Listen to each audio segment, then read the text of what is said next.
Mali. Les Russes ne sont plus impliqués dans le combat et les Russes et même le ministère de la Défense, ayant sa guerre à gérer, n'a pas privilégié l'accompagnement au Mali. Et aujourd'hui, on se retrouve avec ce résultat, avec cette position, même si pour moi la chute n'est pas imminente parce que le JNIM aussi voit ce qu'il a à gagner en prenant aujourd'hui Bamako. L'agenda peut être celui de prendre Bamako plus tard. On est un peu surpris quand même par la sérénité affichée par les autorités, comme si de rien n'était. Il n'a pas encore déclenché le mécanisme de solidarité qui est prévu par la charte que ces pays ont signée en créant la Confédération des États de l'Alliance du Sahel. Et je crains qu'il ne soit trop tard. Je pense que c'est maintenant que ces pays doivent faire ce qu'ils peuvent pour apporter une aide logistique et militaire au Mali pour éviter que le JNIM se rende maître de Bamako.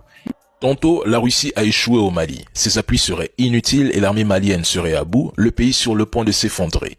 Tantôt, la Russie serait trop accaparée par le front en Ukraine pour poursuivre son soutien au Mali, alors même qu'elle aurait déployé des unités d'Africa Corps sur le terrain. Tantôt, Bamako serait totalement encerclé et sur le point de tomber dans quelques jours. Tantôt, la chute imminente ne serait plus d'actualité mais possible.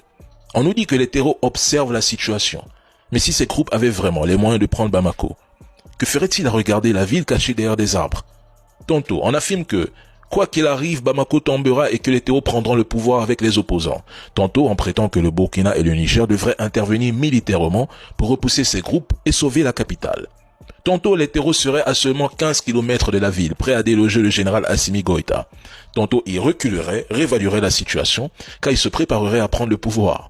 Tantôt, Assimi Goïta serait aux abois, sans aucune carte en main et complètement affaibli. Tantôt, on s'étonne de son calme, de sa sérénité, et personne ne sait vraiment pourquoi. Ils ne comprennent pas pourquoi Assimi est serein et exhorte maintenant le Burkina et le Niger à venir sauver Bamako. En 4 jours, ils sont déjà à plus de 40 publications pour 10 interventions.